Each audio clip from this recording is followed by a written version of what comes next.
podcast. The Idlecast.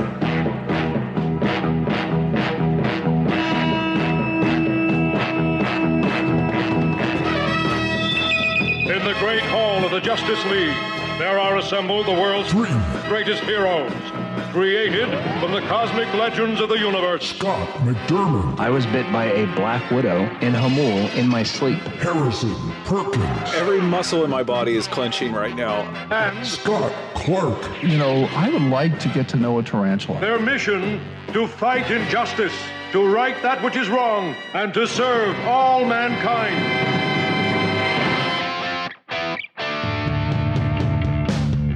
Ladies and gentlemen, the Super Friends. We'll do it live. No, we'll do it live. Are you not entertained? Are you not entertained? Is this not why you are here? Well, it's one of the reasons we are here. Good morning, Harrison. How are you? Good morning. I'm doing mostly well, recovering from some kind of sinus issue, but mostly well. Happy to be here, regardless. Yeah, fantastic. Well, we are down a man today. So our dear brother Scott is away on assignment, taking care of some very important business, but he will be back soon. So we haven't lost him. We've just temporarily misplaced him. We know exactly where he is. Just can't put hands on him as we speak. Yeah, but he'll be back. So anyway, welcome back from General Assembly. So as we are recording, you're just getting back from General Assembly. Listeners, you're hearing this. General Assembly will be in the more distant past. But as we're talking, you just got back. How was it? Well, you know, there were some great things about it. You know, it's one of those things that I imagine that a lot of people envision General Assembly being kind of a luxurious just time on vacation where pastors are pretending to, you know, work so that they can get an extra week off. And at least in the OPC, that's really not the way of it. We stay in a college dorm, and that is as lavish as it sounds. Yeah, exactly. Yeah. The thing that was getting me this time, this is not the denomination's decision. I think it's the hosting, you know, college where we were staying. They wouldn't give us a fitted sheet, just 2 flat sheets, you know, and so as soon as you turn, you know, that sucker is ripping off. And I'm just thinking, gosh, you know, this is a bed in a college dorm. Yeah. Who knows what is on this mattress? And Yeah. that is not a comforting thought. Was this was Covenant College? This was at Trinity Christian College, just south of Chicago. So Chicagoland suburbs. In Palos Heights. Yes, exactly. That's exactly right. Okay. So, I mean, the facility is nice in a lot of ways, but it's not sort of a resort escape, so to speak. And we are in meetings just about every day from 8:30 a.m. to 8:30 p.m. I came back home, and the Saturday after I got home, I dug up the mulch bed in front of my house and redid all the weed barrier to make up for a week full of sitting. Yeah. And listening to reports. But, I mean, in terms of the content of the assembly, I was mostly encouraged. There seemed to be a tone of unity and affection that was stronger than in previous years. And so that's an encouraging thing, that there weren't matters before us that would lead to tension or anything like that, at least in a pointed way. There were some, you know, encouraging news. There's a post on the Heidel blog that I did that can give some more details about some encouraging things. One exciting thing, at least to me, is that we're considering how to clarify and update and just, you know, make sure that everything is lined up in our Book of Church Order. And so we have a committee who's working on suggestions about how to strengthen the Book of Church Order and make sure it's clear and most useful. I think that will be a step forward. And I was elected to a committee, which I did not expect, but I was honored by that. Is this a good thing or a bad thing? Well, it means more to do. Which committee? So I was elected to the Committee for Christian Education. Oh. So it's a 15-person committee, and I was actually elected because Well, this is no secret. John Curry was a member of our Presbytery in the OPC, and he took a call in a PCA congregation and has been installed there. And he had 1 year left of his 3-year term. And so right now, I am actually just serving for 1 year, possibility of reelection, but 1 year is enough time for them to decide if they would rather be rid of me or not. But this committee oversees all the OPC's publications like New Horizons magazine, Ordained Servant, the journal for officers, the pamphlets and stuff that the OPC puts out for various matters. Also the ministerial training programs, so the continuing ed seminars. Yeah. The MTI Ministerial Training Institute, and then also some programs for younger men considering ministry, or at least whom the church thinks should consider ministry. That is, you should talk about that for a minute, because that is a wonderful idea. And somebody recently here told me that was David Van Drunen's brainchild. So I don't know. I think it is. If it was not exclusively his, he was a big part of it. And so Dave is still on this committee. I'm excited to get to serve with him amongst some other really, I am aware of my place as dust amongst some of the men on this committee who are just astounding guys. So I'm excited to get to work with them, hoping I can pull my weight. But the Timothy Conference is a program that churches, if they have identified younger men, maybe late high school, early college, whom they think may have gifts for ministry, they can send them to the Timothy Conference, and it's sort of initial exposure to what ministry might be like, some ideas about why you should consider it, that sort of thing. And so it's a really exciting program.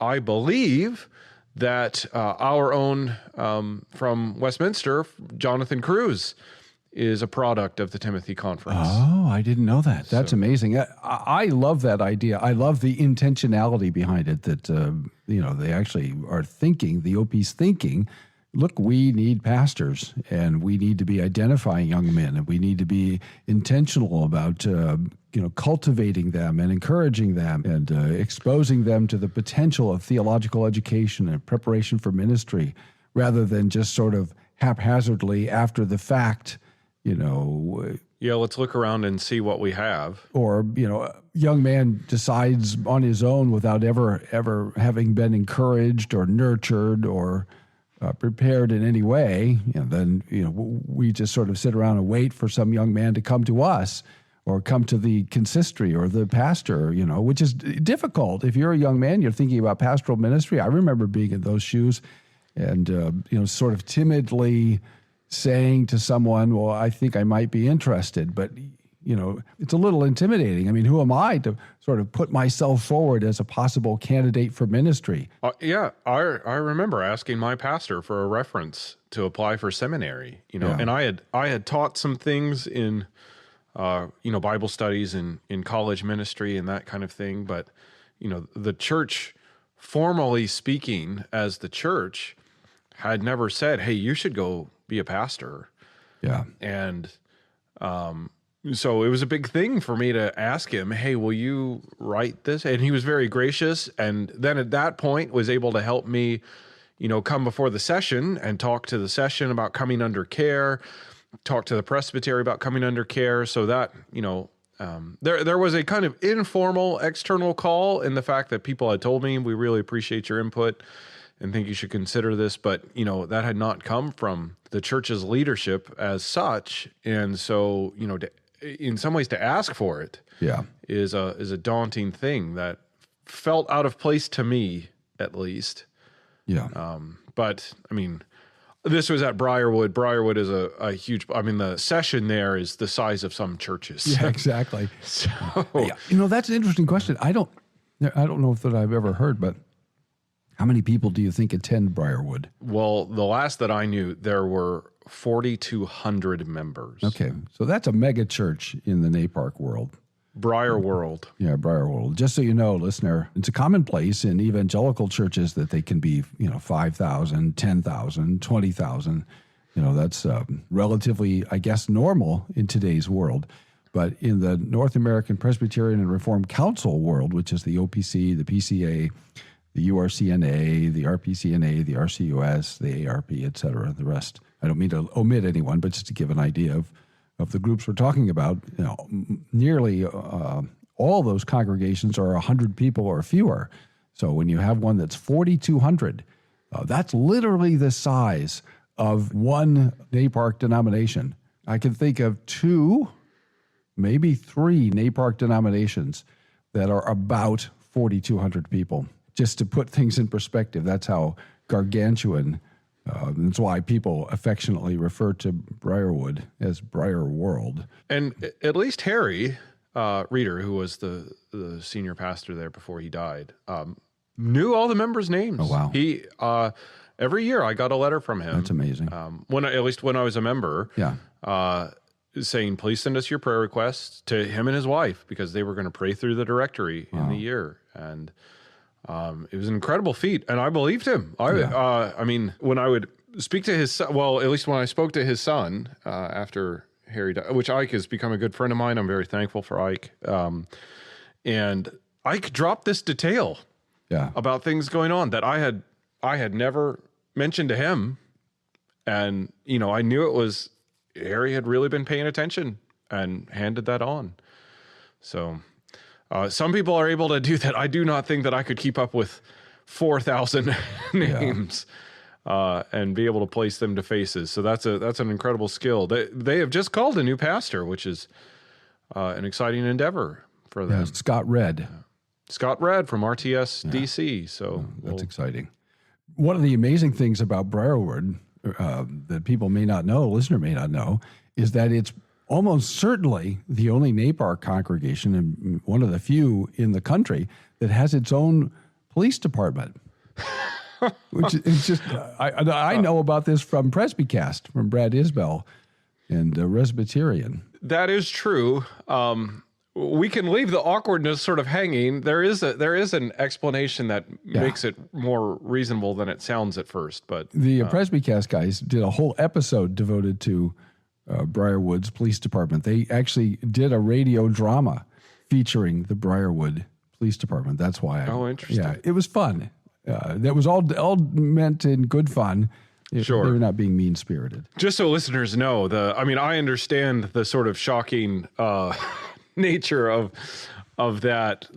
So Briarwood has a full school that's the size of public high schools and goes kindergarten to elementary, and the public servants police force, there's always a stationed officer in every public school in Birmingham. But because Briarwood is a private Christian school, actually they couldn't get a police officer stationed to them. And so that's actually what's behind that, is so that they can have a police officer on site in the schools, which is a feature that every public school has as well. Well, when you've got 4,200 people, or thousands of people at once in a given place, you do have certain public safety issues that could potentially arise. So that is true. I've never seen the quote-unquote Briarwood PD on a Sunday morning. It's always been the local PD who direct traffic just like at any other opening and exit.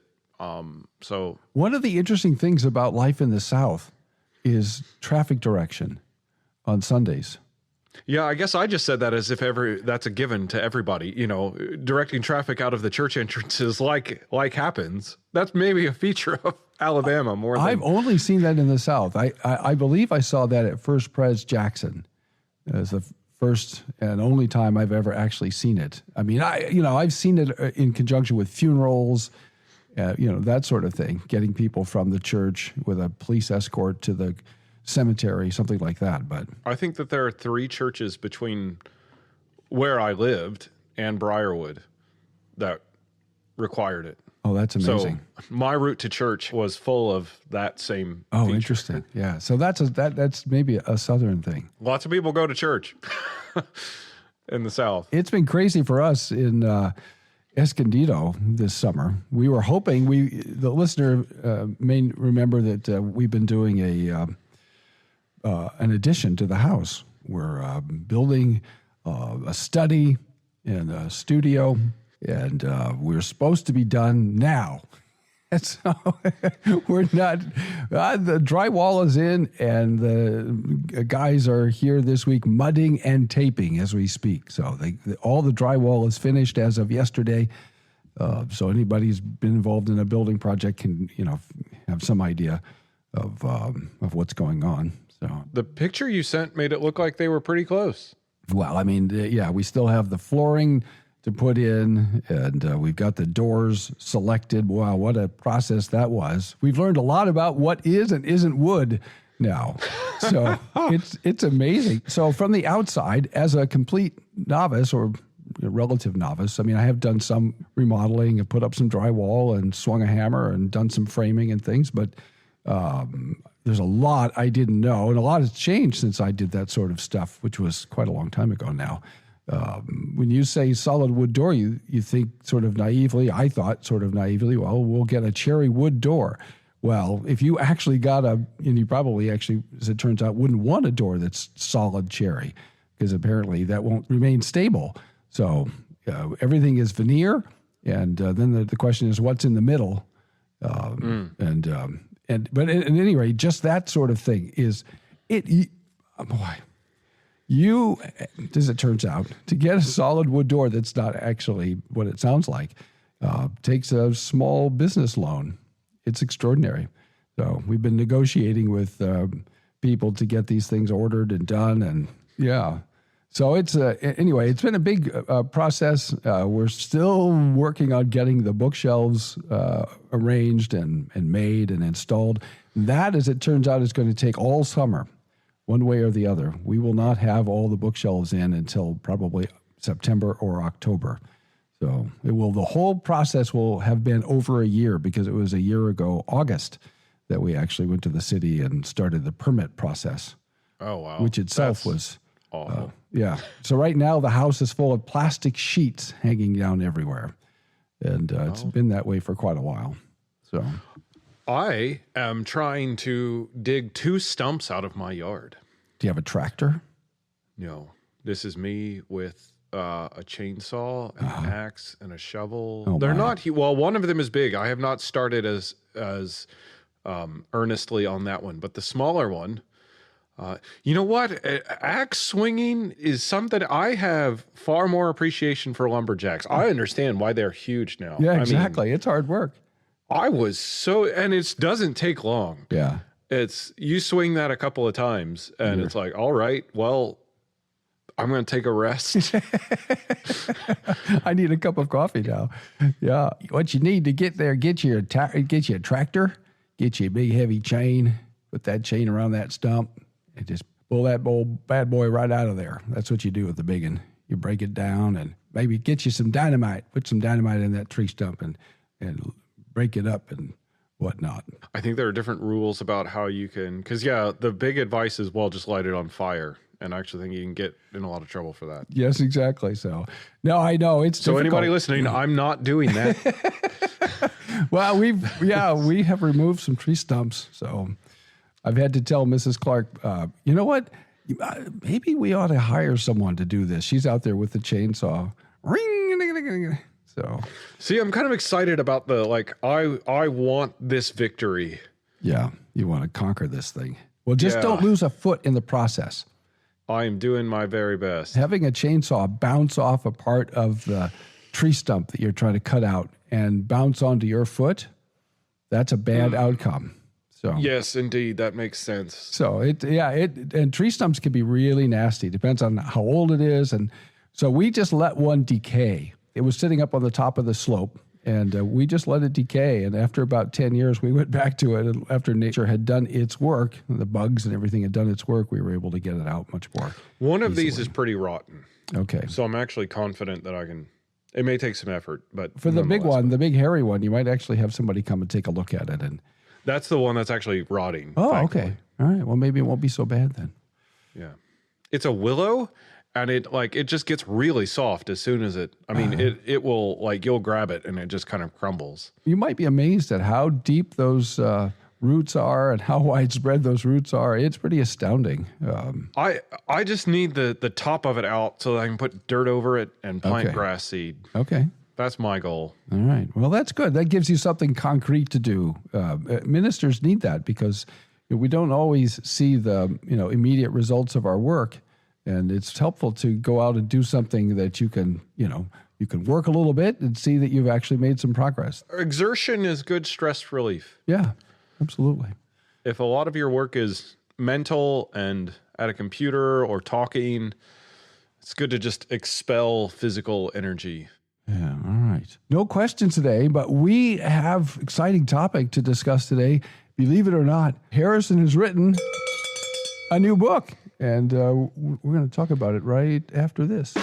Ladies and gentlemen, the Super Friends. Well, two of us anyway, and we're talking this morning with Harrison Perkins about a brand new book just out. The title is Created for Communion with God, The Promise of Genesis 1 and 2. It's published by Lexham Academic, and it's available as an ebook, as a digital book for $13.99, and as a paperback for $19.99. It's 182 pages. If you have Logos, and depending on what package you have, you may already have this title in your Logos digital library. I had it and didn't realize it. I'd been looking at a PDF that Harrison very kindly shared with me, and looking forward to seeing the paper copy as well. And this, depending on how one counts things, is Harrison's sixth book. So we give him a hard time about how prolific he is. But these are all good titles just for fun, listener. Listen to this. Catholicity and the Covenant of Works. That's one title. Reformed Covenant Theology is title number 2. Righteous by Design, title number 3. A Student's Guide to Living Out Reformed Theology is title 4. Forthcoming, which you've already discussed on this show. Take and Eat on the Lord's Supper, and this one, then number 6, and then arguably there's a 7th out there, and I guess there are 2 more coming, which would possibly get us up to 8 and 9, but Created for Communion with God, The Promise of Genesis 1 and 2, just out from Lexham Academic. So I'd say $13.99 digital, $19.99 paper, 182 pages, 12 chapters. And I've got a ton of questions here to go through with you, but we probably won't get through the whole book. It's a wonderful book, listener. So if you are interested in, well, what in the world is going on in Genesis 1 and 2? Why is this here? Why did the Lord give this to us? What does it, what does it mean? What's the message here? I hope you will get a copy of this book. I got an email, unsolicited, from a dear friend of the Heidelberg Reformation Association and dear personal friend, just raving about this book. He bought copies for his sons and gave them to his son. So he's very, very excited about the book. So I'm sure you will be too, listener. All right, so I've enjoyed, I have not read every single page, but I have worked through it, and I'm going to go back and go through it. This, by the way, would make a marvelous book for a small group. If you have a college group, if you have an adult group, you have an adult Sunday school class, this would be a wonderful book. This book should be in your church library. It should be in your Christian school library. It should be in your pastor's library. This would be a great thing to do for an adult class, a Sunday school class, as I say. If you've got a home Bible study group that you're in, a small group like that, this would be a really terrific book, because we spend a lot of time when we talk about Genesis 1 and 2, only talking about one issue oftentimes, and that's creation. If I say creation, a lot of people will just say, well, what's your view on the days, the length of the days? And when we do that, we miss out on a lot, because there's a lot going on, as Harrison shows in this book, besides the issue of the days and the length of the days and all of that. So first of all, how did this book come about, Harrison? So actually, the origins of this are in a sermon series that I preached during the 2020 lockdown. I mean, we were able to come to church, but that was about all that we were able to do when I was in London. And in that context of being separated, for most of the week, the idea of communion with God seemed really important. Yeah. Just communion and fellowship in general seemed like an important idea to emphasize. And as I was thinking about Genesis 1 and 2, it was like, there is so much here that is about this. I mean, as you've noted, one of the things I'm trying to do is say that although the question about length of days and age of the earth and all of that those are important questions and worth our reflection, there's a lot of other issues worth our reflection too. So I don't do much, if any, with those questions in particular. I try to spotlight how even Genesis 1 and 2, these first 2 chapters of Scripture, are God's inspired address to his covenant people. Yeah. You know, the traditional conservative view is that God inspired the book of Genesis through Moses as he was covenanting with Israel at Sinai. I think that's so important. We lose sight of that context so often when we talk about Genesis, right? Because we're so conscious of the tension between the Christian conviction that God spoke everything into being and the materialistic understanding of history and reality. And, those issues are always before us because of the culture, right? We tend to think almost reflexively now about Genesis in terms of the length of the creation days, and we tend to decontextualize Genesis away from Moses, right? And whatever century in which you think this, the Exodus took place. I was taught the sort of traditional conservative, at least the older conservative view, that it was the 16th century BC. Some people take a somewhat different view of the date, but for me, it's easy. 16th century BC, 16th century AD. Those are both really crucial centuries the for me. 16th centuries. Exactly. Those are the ones.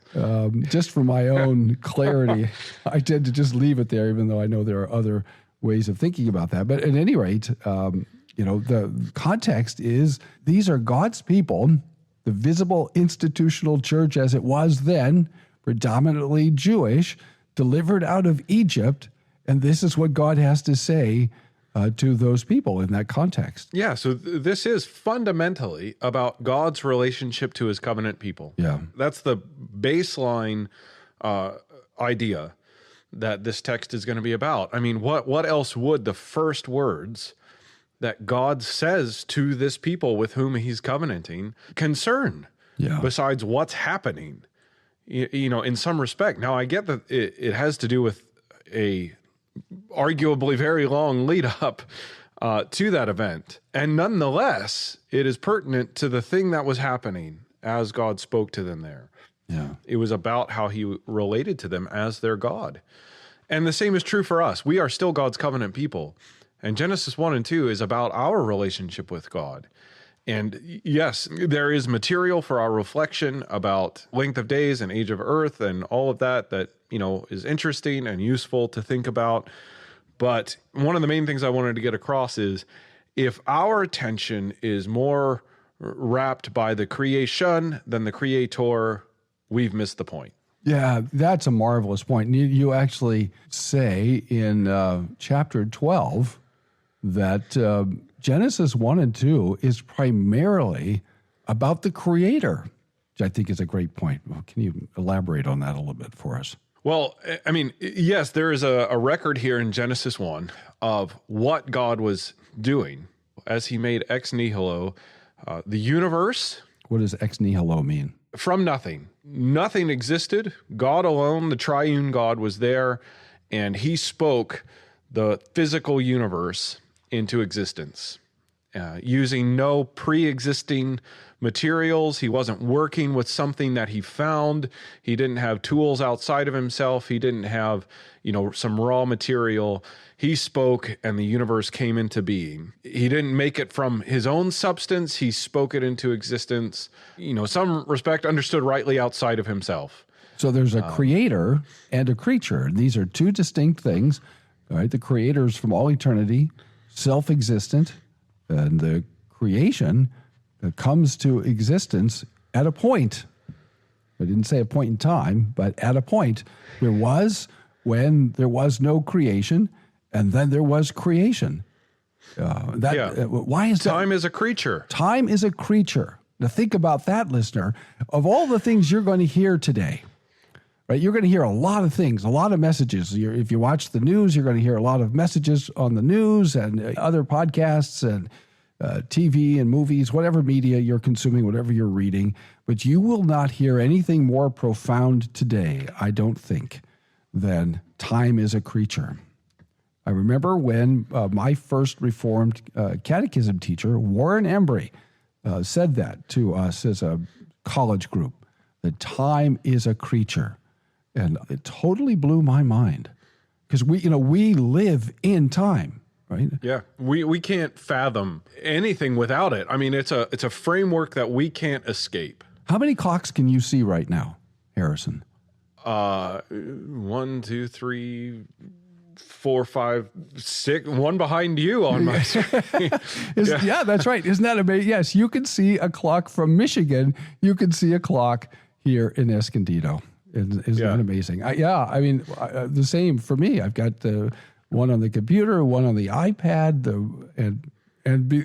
through the camera, I can see the one behind me. So, we are creatures of time, and we just take it for granted that there is time. And of course, there is for us, but there was when there was no time. How about that? I mean, just think about the fact that there was when there was God and nothing. I mean, that's profound. We lose track of the fact that we are creatures. I mean, the other side of that, because then people ask that really speculative question, well, did God create us because he was bored? Yeah. And the answer to that is no. Because in the eternal life of the triune Godhead, he was perfectly happy. And self-sufficient. Yeah. God existed in communion with himself from all eternity. And he didn't need us. He created us for his own glory. Right? And I mean, he was so kind to create us so that we would have the experience of his goodness. Of communing with him, yeah. So that's the title of the book, Created for Communion. We're talking with Harrison Perkins. The Hylocast. Just so we know what we're doing here. As I say, we're talking with Harrison Perkins about his new book, Created for Communion with God, the promise of Genesis 1 and 2. So one of the interesting things, this is a little bit out of order, but I think it's chapter 5. You actually talk about beauty.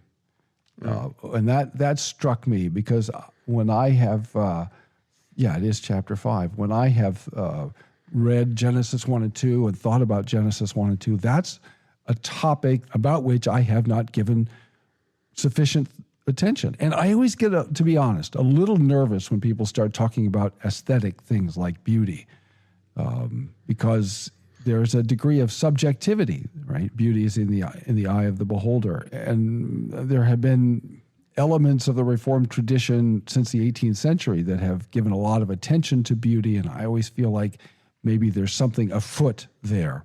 So set my mind at ease, my suspicious mind. Yeah, I sympathize with that mindset, honestly. I get a little touchy as soon as we start to invoke beauty. But one of the things that I was trying to bring out is, I guess to take even a step further back, the reason I wanted to bring that point out is because I think a lot of people imagine God to be austere and stingy, particularly towards us. And I think that at least the implications of the Genesis narrative suggest otherwise. And so one of the things that's underneath the surface of exploring that point about beauty in Genesis 1 and 2 is just to highlight God's generosity, his abundance, his excessive care, in a sense. He did more for us than he had to. So there's a good Presbyterian chapter on how God built order into the creation and that there's good working order in that. But then the follow-up is it wasn't just functional. It didn't meet the functional test and stop. If you think about what God could have left creation to be, I mean, we need nourishment. Okay. He could have made oatmeal and then stopped and said, there's your nourishment. You've got enough. But he made oatmeal, vegetables, fruits, creatures that would make honey for us, all sorts of the list goes on and on and on about how much he provided that we get to eat and enjoy. And I think that's a point that shows kind of God's abundant generosity and care, that he isn't the kind of Victorian austere figure that a lot of people might imagine him to be. I mean, even just when we think, I think it was Mike Horton who originally kind of signaled the point about color in a class was, think about how many shades of green there are. Well, there's far more than we need. Yeah. The world could have been black and white. The world could have had one shade of green. And yet it has, almost infinite shades of one color, and then who knows how many colors. Yeah. And even then, God designed our eyes so that we got to see all those colors. We can perceive them. And he didn't have to do that. Yeah. He could have been glorified by creating that, and yet we didn't have to perceive it. Yeah.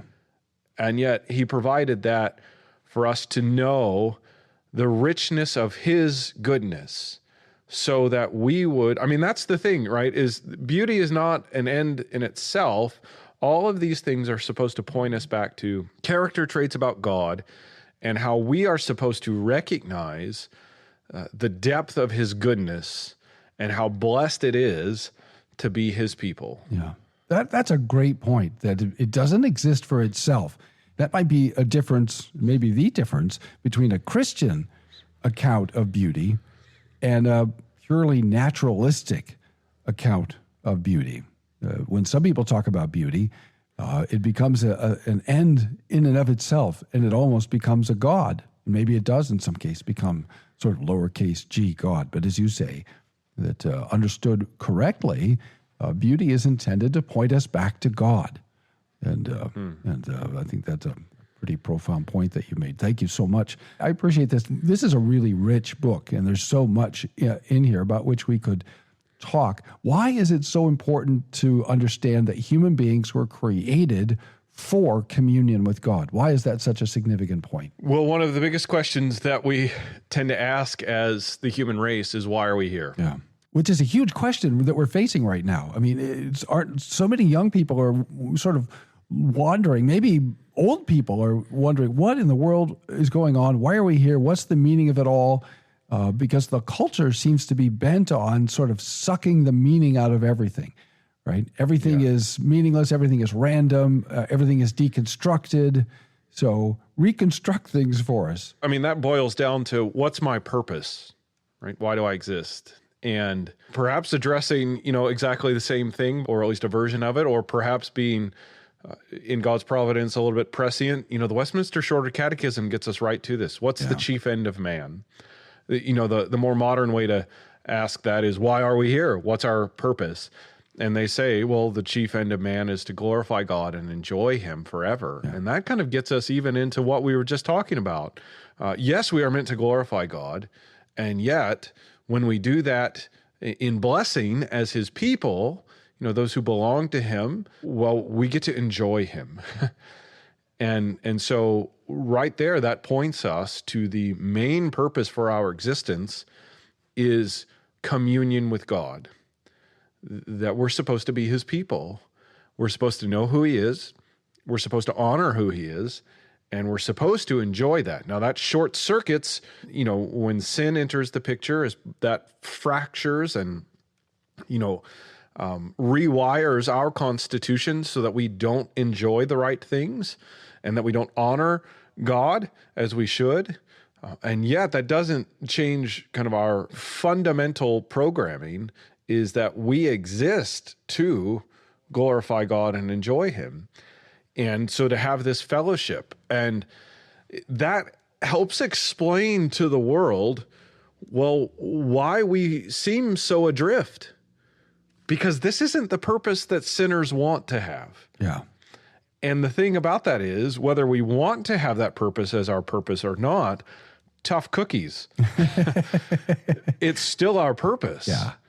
And so when we're not living according to purpose, of course we feel adrift.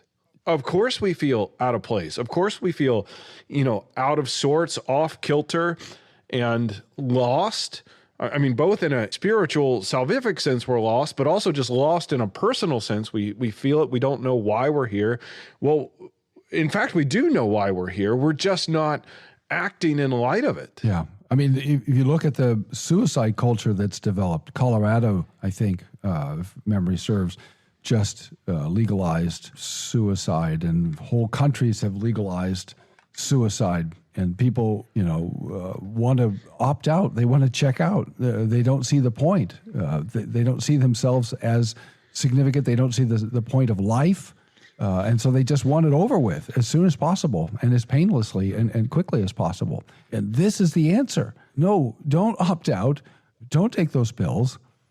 You were created for communion with the living God. And that's the most profound thing ever. As you say in the book, we're image bearers. And, one of your chapters is effective communion, God, the author of order. Everything isn't chaos. Everything isn't random. And the purpose of God creating us, and as you say, and in fact, I want to come to this, you made a point that I've never seen before, that God made the garden and then put us in it. I mean, that's what the narrative says.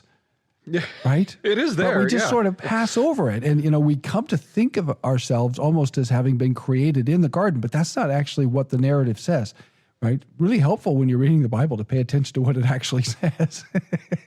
And so God creates this wonderful place of communion, as you say. In fact, you have got a chapter about that.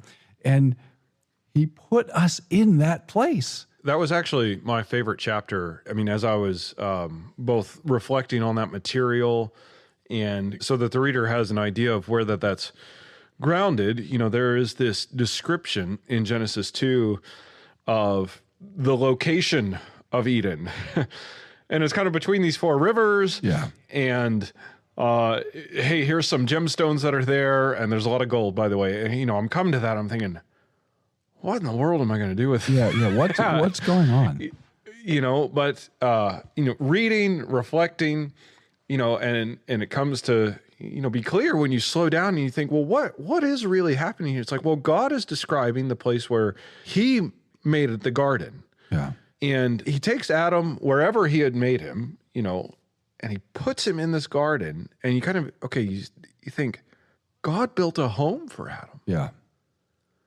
He wanted him to have a safe and beautiful place to live, surrounded by amazing things that mark the garden as having affinity with the later temple.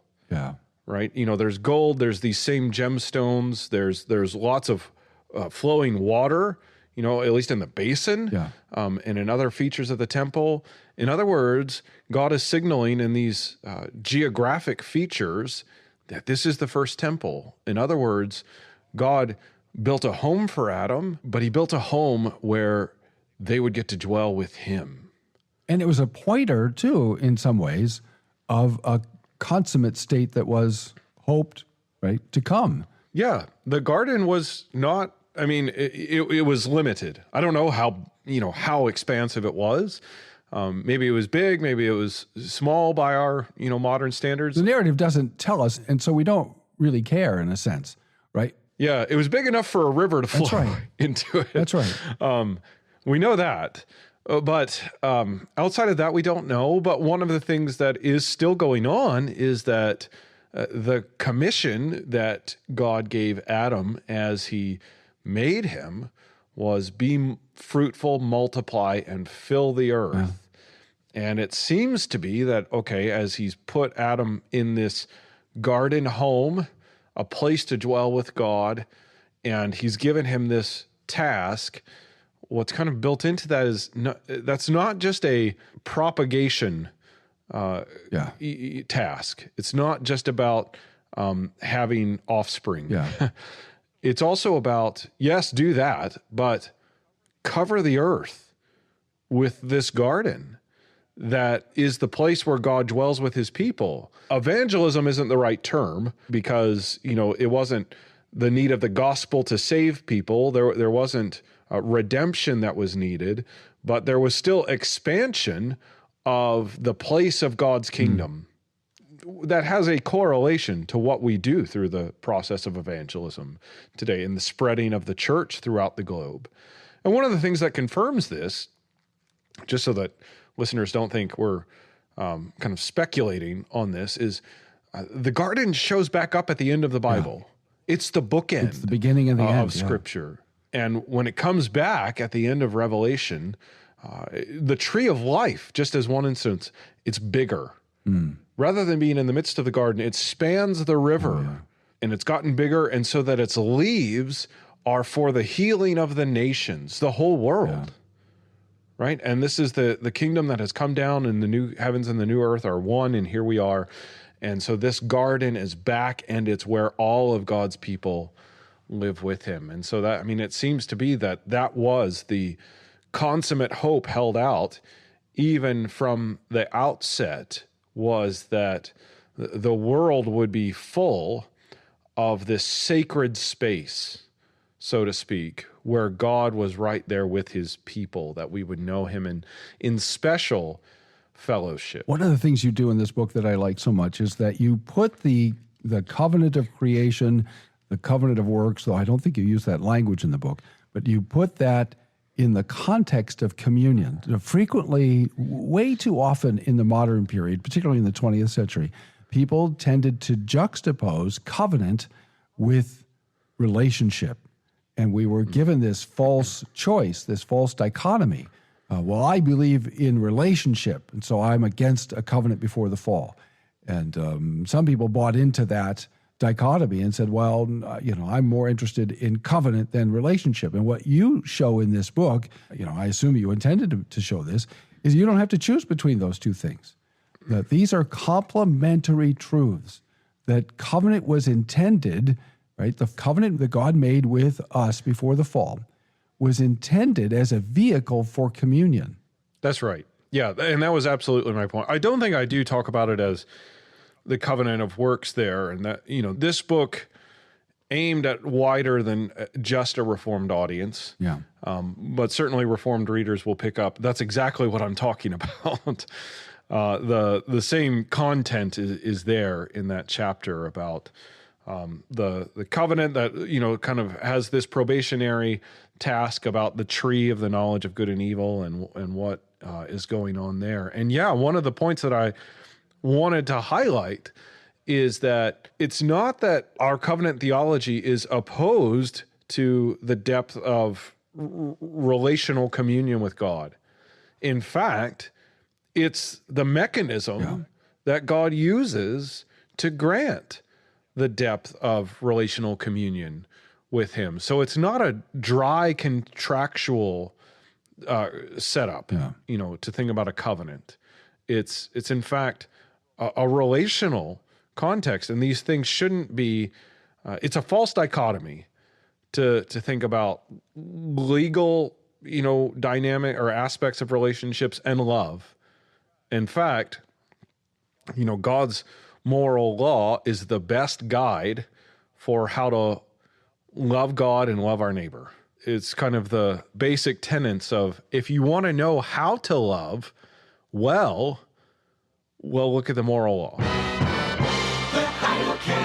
One of the figures, major figures and images of this book is marriage. One of the major images, one of the major themes of this is marriage, which obviously is intimately related to communion. And one of the major figures of this book is Adam's wife, Eve. And I didn't want to leave her out of our discussion. One of the chapters that you have discusses a creaturely communion. And I wonder if you could elaborate on that a little bit. Yeah, so I think one of the things that struck me as I was working through these first two chapters is, although you can take the whole thing at once, and lift things out and see how it just hangs together. There's also a development of even this theme of communion. The first chapter, Genesis 1, is kind of, sets up, well, things have to exist. Yeah. That's kind of term one, but then he makes the creature for communion with him. And then he, us as his image bearers. And then the kind of next thing following on that is he blesses a time for special communion with him, the Sabbath. And then there is the formation of this place for communion in the Garden of Eden, a place for special communion with him. And then kind of following right on that is, well, he makes Adam's wife and points to that.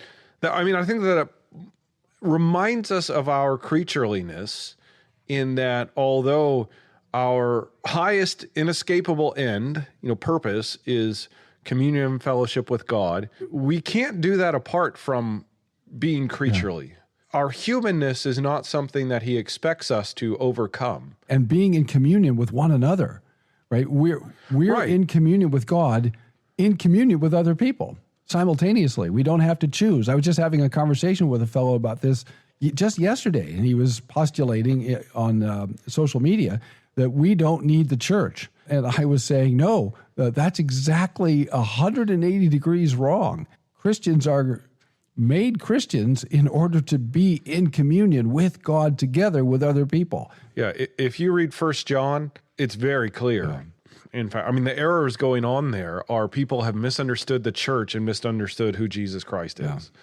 Yeah. And John is making the point that those two things are related.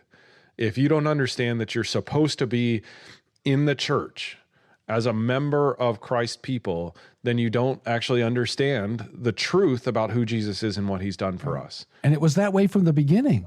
And so it's a fundamental Christian truth that we are supposed to belong to God's covenant people. Adam and Eve were created to be in communion with each other and then together to be in communion with God. Right. Yeah, so I kind of work through that from a more general to more specific dynamic because, the claim that God makes as he considers Adam is it's not good that man is alone. And it's interesting, even the setting of that, because Adam is supposed to have dominion over all the other creatures, who aren't image bearers. And the animals have come to him and he's naming them. Yeah. And then God, announces this in this setting as Adam is dealing with all these other creatures. And it's almost like we're supposed to get the impression that Adam is realizing, none of these are really friendship material. None of them are complementary to him. Yeah, that hamster, it's interesting, but you know what? Not a great conversation partner. Yeah, that's exactly right. One of the things I love about this book, one of the many things I love about this book, is that rather than bringing a set of questions to the text, you really did a wonderful job of paying attention to what the text itself on its own terms and its own context is interested in. And just that way of looking at the creation narrative that you were just doing, right? Putting yourself in Adam's shoes, as it were, and thinking about what the world looked like to him as it was coming to him. That's exactly what you're supposed to do as you're reading Genesis, right? You're not supposed to go to Genesis with a whole set of questions that Genesis is not intended actually to answer. And one of the other ways that you do this, I think really wonderfully, is your consideration of the time for communion. You mentioned this a moment ago. There's a place for communion, there's a communion in which we have communion, and there's time for communion. And that's one of the most important things about Genesis 1 and 2. That I think people just miss. And arguably, if we see that there's a pattern of rulers and realms in Genesis 1 and 2, the highlight, right? So there's a pattern all through, right? Sort of an A and B or 1 and 3, 2 and 4, and so forth. You can see that pattern, and Christians have seen that pattern for centuries and centuries, going all the way back to Thomas Aquinas, and almost certainly Aquinas learned it from the fathers. I just haven't seen where they did it, but I don't think Thomas thought he was making anything up when he saw that rulers and realms pattern. What we don't see in the Genesis narrative 1 and 2 is a parallel to the seventh day. That's the culmination of the whole narrative, that there is a time that God has set apart in which we are to commune with him. And that was the pattern even before the fall. It's a creational pattern. It's a divinely instituted pattern. And so, listener, just in case you think, well, that's crazy, I've never heard this. It's in the Bible. It's in Exodus chapter 20, verse 8. Go read Exodus chapter 20, verse 8, and come back and tell me what it says. Right? On what basis did God, if you will, reinstitute, not institute from the beginning, right? This is not the first time it ever was instituted. On what basis did God reinstitute the Sabbath? He reinstituted the Sabbath under, if you will, formally, under Moses on the basis of what he had done and said in creation. I think that's a hugely important point. And when I grasped that point personally, it totally transformed my view of the Lord's Day and the Christian Sabbath and the 1 day in 7 pattern, or the 6 in 1 pattern. It was just utterly transformational for me because it changed what the Sabbath was from the way it was sometimes presented as a burden, a duty, something instituted under Moses that hadn't existed and expired with Moses and therefore doesn't exist anymore. You know, that whole way of thinking to a totally different way of thinking about it. So I really appreciate what you do with that theme as a time for communion with God. Why is it so important that God instituted a time for communion with him? You know, I think when we put this in a different setting, it would be astounding if, you know, one of your cherished family members said, I'd like to make time to spend with you. And you said, why are you such a legalist? Get off my back. Exactly. You're imposing all this stuff on me. Something's wrong in that family dynamic. Yeah. If your, you know, beloved family member says, I'd like to set aside time to be together, and you don't say, amazing. Yeah. Your father comes to you and says, son, I want to get together with you every week. And you say, well, Dad, you know, that's okay, but, you know, the mall is open. And so I really feel like I need to spend more time at the mall, the decaying, decrepit mall that's about to go out of business. I need to hang out there because that's really important. Or there's, organized, travel sports that I need to be in because my kid is going to get a scholarship, a D1 scholarship, because we're playing travel baseball. That's how my kid's going to go to college because, never mind, he's 5'1" and 75 pounds and runs, the 100-yard dash in 25 seconds. He's going to be a D1 athlete. So I don't have time for you, Dad, to meet with you once a week, even though you brought me into the world and intended me for communion with yourself. It's a pretty bizarre way of thinking about things. Yeah, and there's something intuitive that time with our loved ones is good in itself. And that's what God is doing is, yes, he's given us tasks. I mean, it still stands, although refracted through the fall, to be fruitful, multiply, and fill the earth. That still has bearing. And yet we had tasks even before the fall, and we still have it after. And in light of that, God is saying, I'm going to make sure that there's time that we have focused fellowship together. Yeah. I'm instituting this not as a burden, but to protect good things. And that, I think, is hard for people. I don't say that in a condescending way because it was hard for me to get, the change. But looking back, I don't know why it was hard. Why did I think that this was a burden? I mean, it's just... We started with a bad premise. I mean, I did anyway. Yeah. So think of this.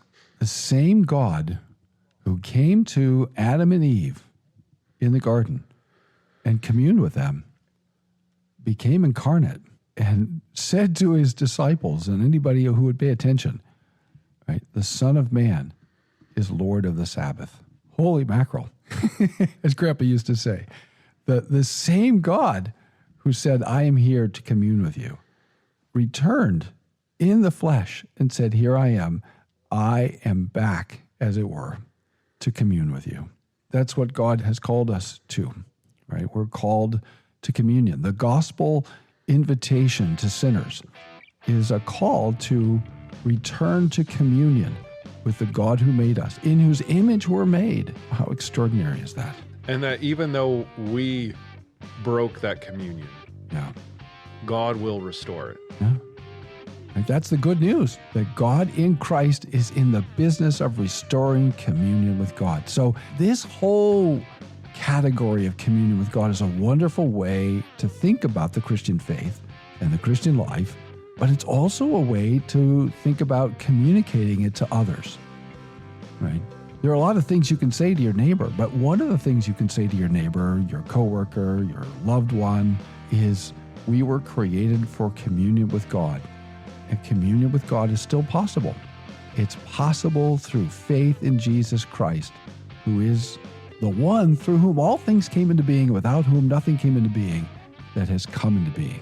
And he has come that we might have communion with him again. We don't have to live meaningless, disordered, disorienting, and disoriented lives anymore. We can have lives with meaning and lives with communion that are built around communion with God and that overflow into communion with other people. And that was one of the core commitments in this book is, every chapter brings us to Christ. And that's a fundamental way that I think that we are supposed to read Holy Scripture, is that the whole Bible is about the Lord Jesus. And even the passages that are describing things that happened before sin entered, that necessitated our need for Christ to come and save us. Even those passages are telling us something about Christ. The place where it always is aiming to plant the point, the final stake is, how do these truths bring us to consider the Lord Jesus and how he is now, for us sinners, the ground of our communion with God, the reason why we can have communion with God in blessing again. Thanks for listening. Tune in tomorrow for more from the Heidelcast, brought to you by Heidelberg Reformation Association.org. Don't forget, when the coin in the coffer clinks, the cost of bandwidth shrinks. Copyright Heidelberg Reformation Association. All rights reserved. This is a Heidel Media production. The best podcast